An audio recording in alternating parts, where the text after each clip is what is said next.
1849 in the territory known as California.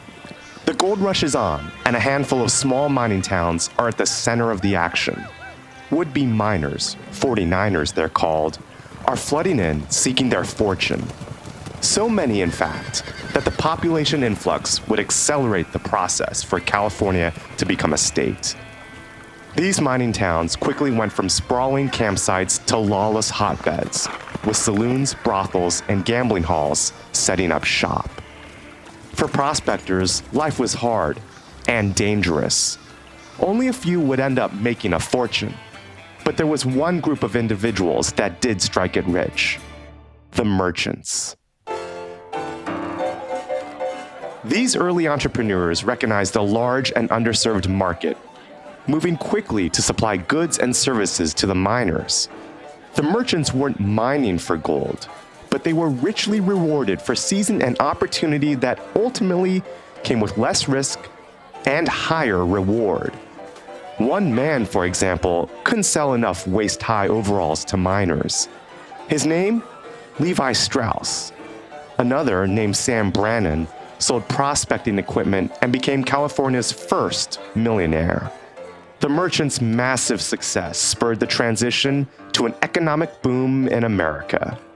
It also led Mark Twain to observe, when everyone is looking for gold, it's a good time to be in the pick and shovel business. That lesson still resonates. Today, California looks closer to the epicenter of an even bigger event: the transition to a net zero economy. The process of cutting greenhouse gas emissions is a massive endeavor. While firms around the world rush to meet regulatory requirements and address market pressures, investors need to understand the potential risks and rewards of this transition to the environment and to their portfolio. Like the merchants of the California gold rush, can we find opportunities that lower our risk while increasing our returns? Can we find the pick and shovel businesses that will outperform in the years ahead? To understand today's investment landscape, it's important to know how we got here.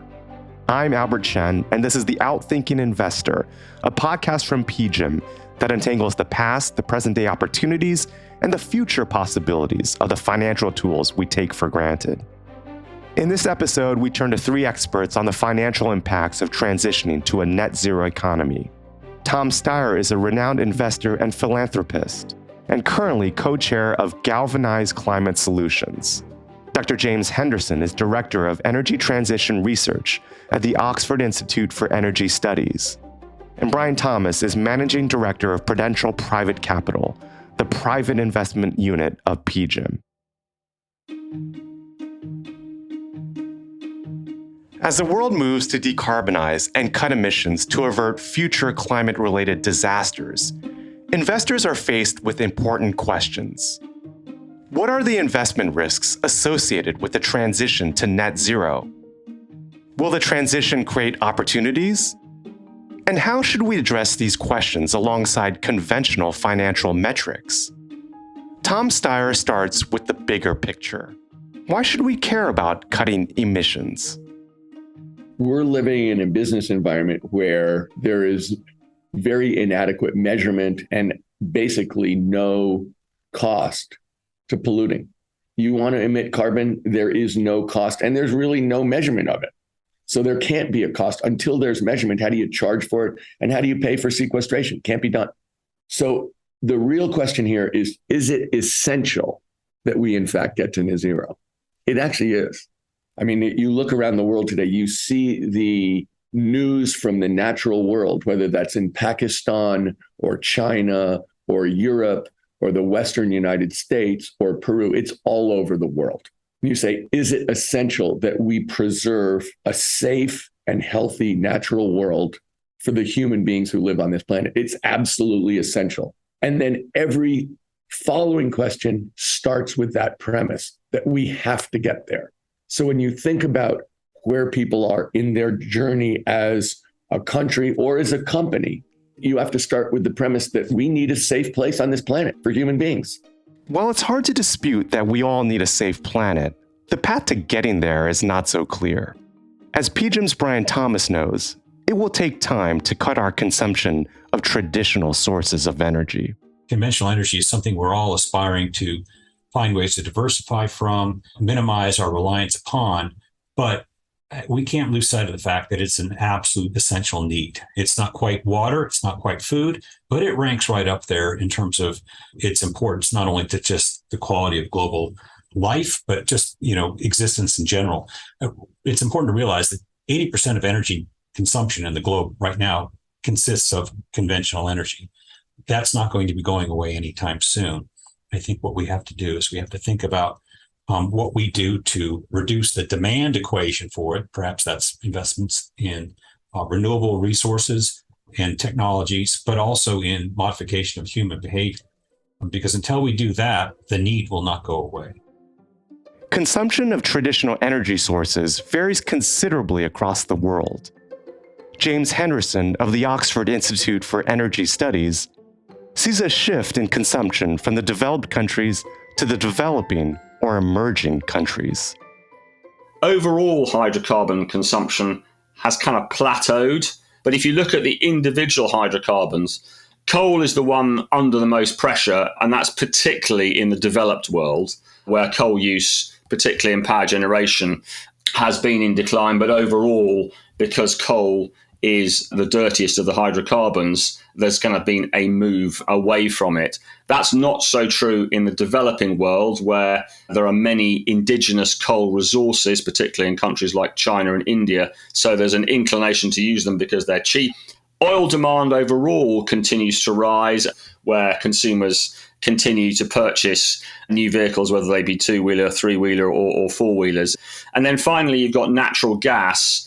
And there, with it, that being the cleanest of the hydrocarbons, in as much as it emits less CO2 when burnt, we've seen growth both in the developed and the developing world, mainly because in the power generation sector, gas has come in to replace coal, if you like, the cleaner hydrocarbon for a dirtier one. And in the developing world, because that's been going on, but also there's been economic growth as well. But when it comes to carbon emissions, the devil's in the details. To clear the path to a net zero economy, we really need a reliable framework for measuring and reporting emissions. Well, I think that the truism, if you can't measure it, you can't manage it, absolutely applies to solving our climate crisis. So it is really important that we get Scope 3, and Scope 3 just means, all the way down through your supply chain, that what the carbon footprint is of the shirt you're wearing, because that is the information that everybody needs. That's the information that your employees need to know whether they want to work at your company. Your customers need to know whether they want to, in fact, buy that shirt. That the government needs, because if we're as a country trying to get to net zero, which we've sworn we are, then we need to know where is the emission and where does the emission need to go.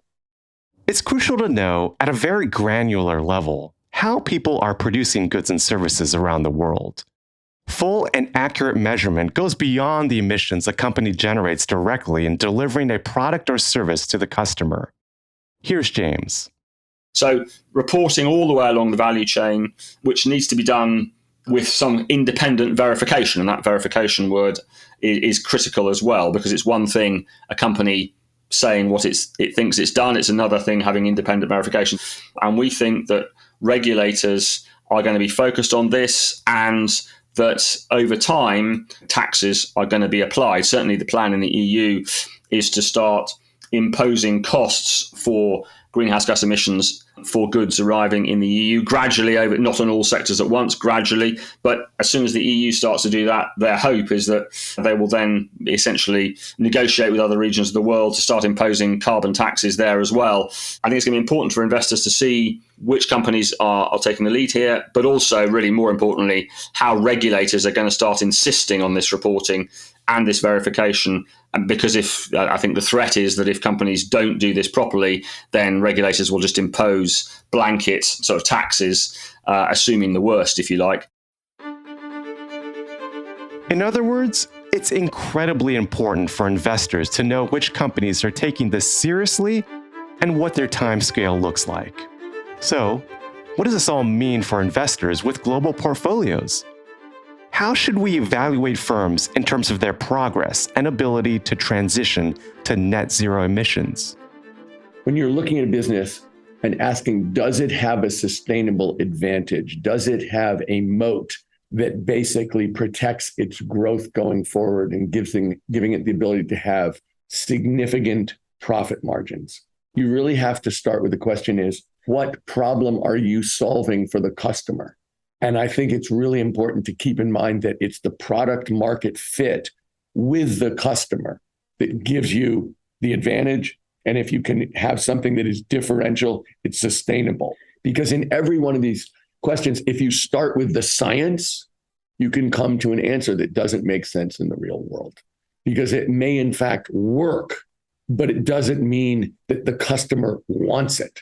So what we're talking about here is not necessarily coming up with something in the lab that works. We're talking about something that works, that gets deployed at scale and continues to be a growing and profitable business. Every company ultimately is going to be involved in this, just the way every company ultimately has ended up being involved in the internet and the online world. That isn't a special part of business. That's just part of business. And so is this. It really is understanding what the problem is you're solving for your customer and then relentlessly answering that problem better, cheaper, faster. Is that really any different from conventional investing? Brian believes the fundamentals of investing remain the same, more or less.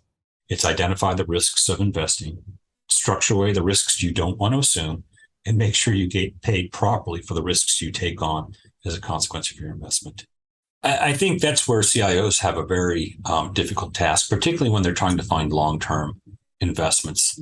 As we always say, don't outdrive your headlights. In a very opaque future, it's very difficult to make long-term capital commitments. And when you're thinking about infrastructure or energy infrastructure in particular, that becomes very, very challenging in large part because, again, so much of energy activity, of the profitability or the viability of sector also requires, alignment with public sentiment and political willpower.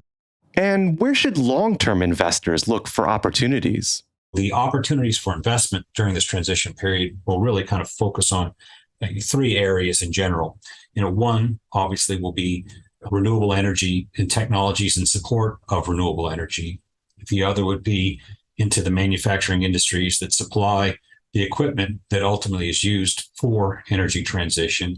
And certainly that is a global opportunity as much as it is a focus within Europe and the United States.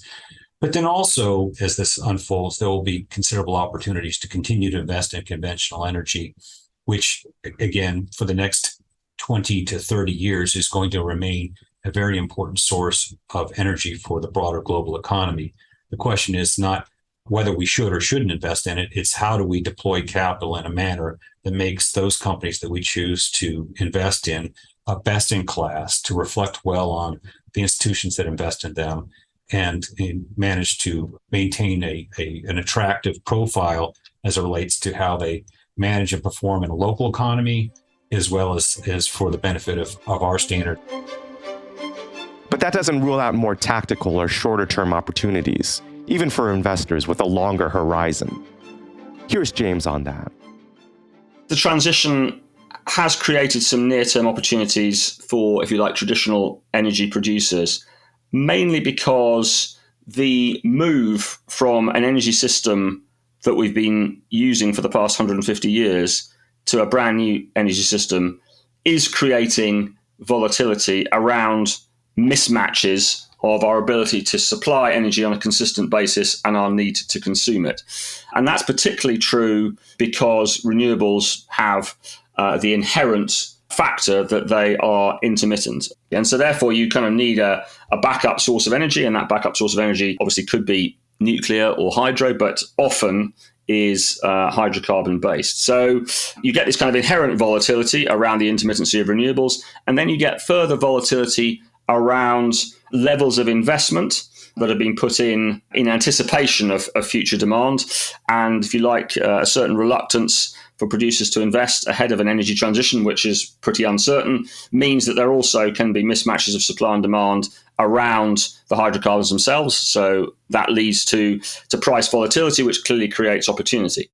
Beyond sectors, certain companies will seek to demonstrate their competitive advantages around how they manage emissions. Competitive advantage can be created by, for example, producing low carbon intensity hydrocarbon production. So if the emissions in your production process are lower than somebody else's emissions, if you flare less natural gas, if the pipes that you're using leak less, if your wells are more efficient, then you potentially will be able to offer your oil, natural gas, probably not coal, with a lower carbon intensity tag, which might allow you to generate some kind of premium price. Also, there are opportunities around carbon offsets, carbon capture, direct carbon removal, which aren't necessarily specific opportunities for the oil and gas industry, but certainly are related to the oil and gas industry. Particularly, I'm thinking of carbon capture and storage. James points to one country in particular as an example for potential opportunities. We've already seen a country like Norway, for example, starting to offer their old oil and natural gas fields for carbon storage and sort of, in a sense, starting to set up a new value chain around that opportunity with not only in Norway, but with neighbouring countries as well. So I think there are these potential opportunities around removing the carbon from the hydrocarbons that have been burnt. That opportunity will only exist, of course, while hydrocarbons are still being consumed, but that looks like it's going to be for quite some time. Firms around the world continue to develop innovative solutions to reduce or offset carbon emissions. But, as Brian says, even these efforts come with potential risk. Calling something renewable doesn't eliminate the risks associated with the investment. I think what many institutional investors will find is that the investment in wind and solar and related projects, particularly as we go further abroad outside of OECD-oriented regions, becomes more acute.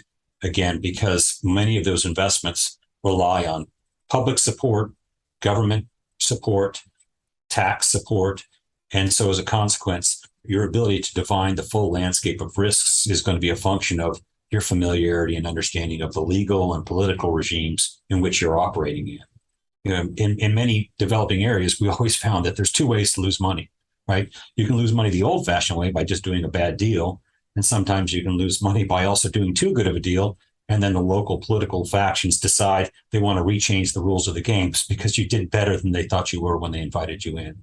The key is making sure that you align yourself not only with people that understand the business and from a professional standpoint, but on a local level, finding individuals to align yourself that can help you navigate the vagaries of investing abroad outside of areas that you're otherwise familiar with. But ultimately, I think the key is not to become intoxicated by the new opportunity set to deploy capital in a new area where people are fearing to tread.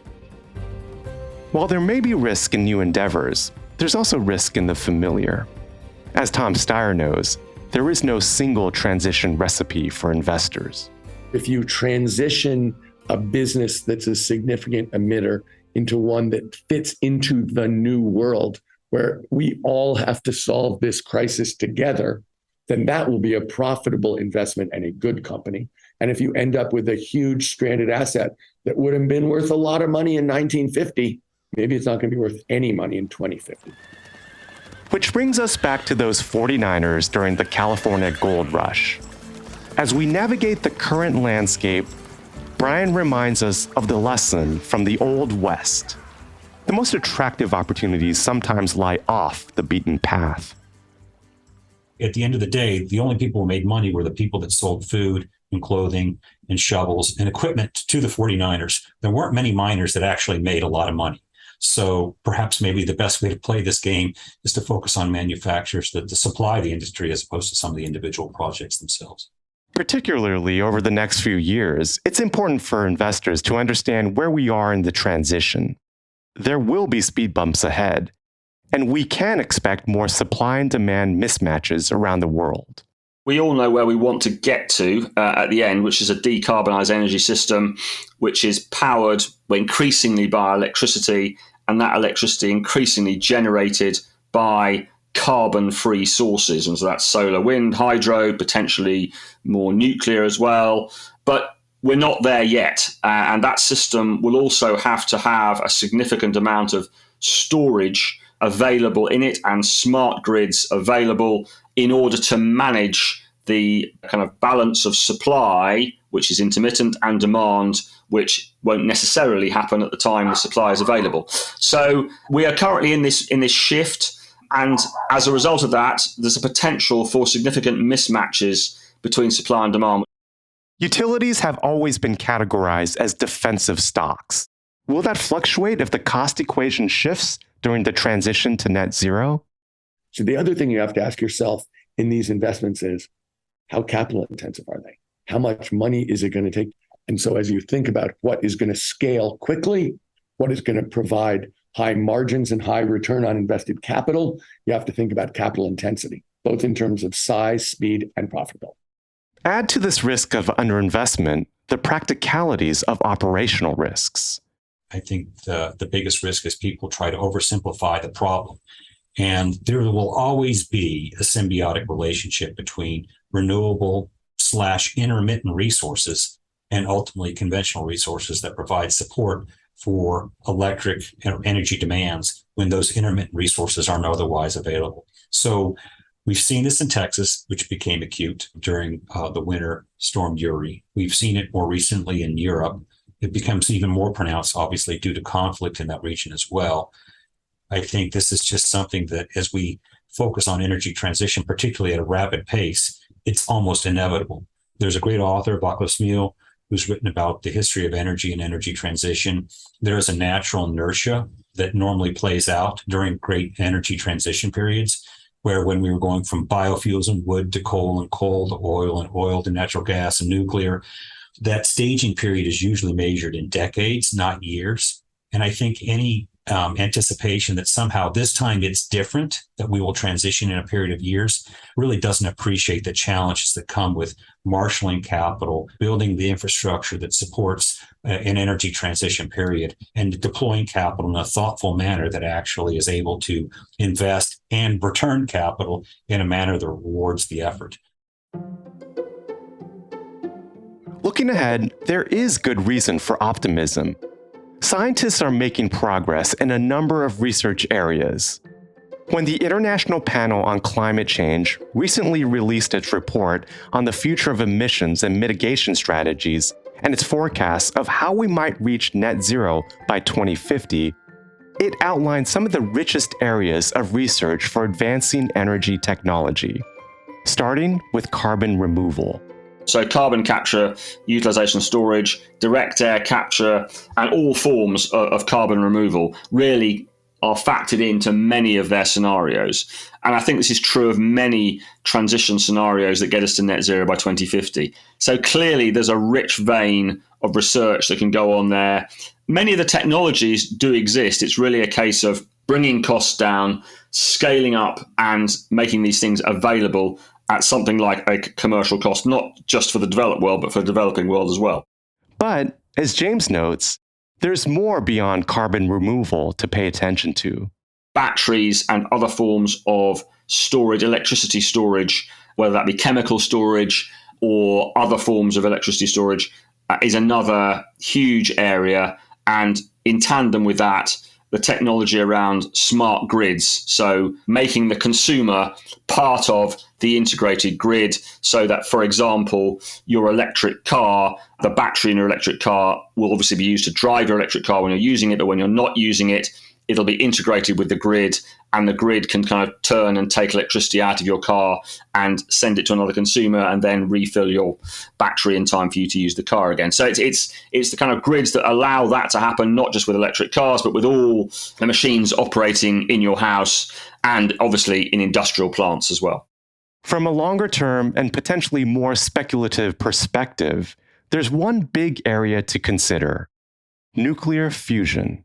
Nuclear fusion is the big hope. This is the fusion that goes on in the sun, and essentially harnessing technology that can allow that process to be managed and controlled on Earth. Then that will be absolutely transformational. And then the last thing I'd mention is something a bit more current, and that's expanding the light spectrum that solar panels can access. So at the moment, solar panels are sort of 20 to 30% efficient in terms of the light spectrum they can access. Technology is moving us gradually towards 50%. So anything that can be done to increase the efficiency of solar panels clearly can be beneficial as well.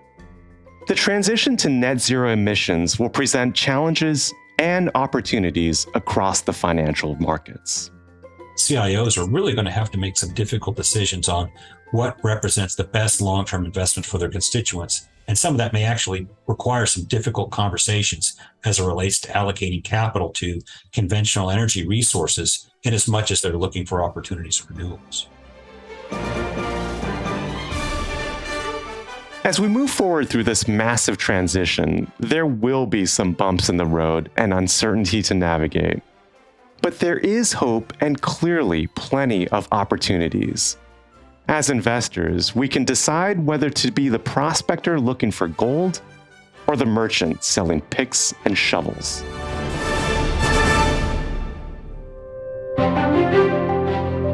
Thanks to our experts, Tom Steyer, Dr. James Henderson, and Brian Thomas for guiding us on this journey.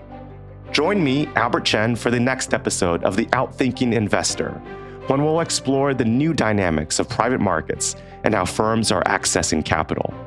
The Outthinking Investor is a podcast from PGIM. Follow, subscribe, and if you like what you hear, go ahead and give us a review.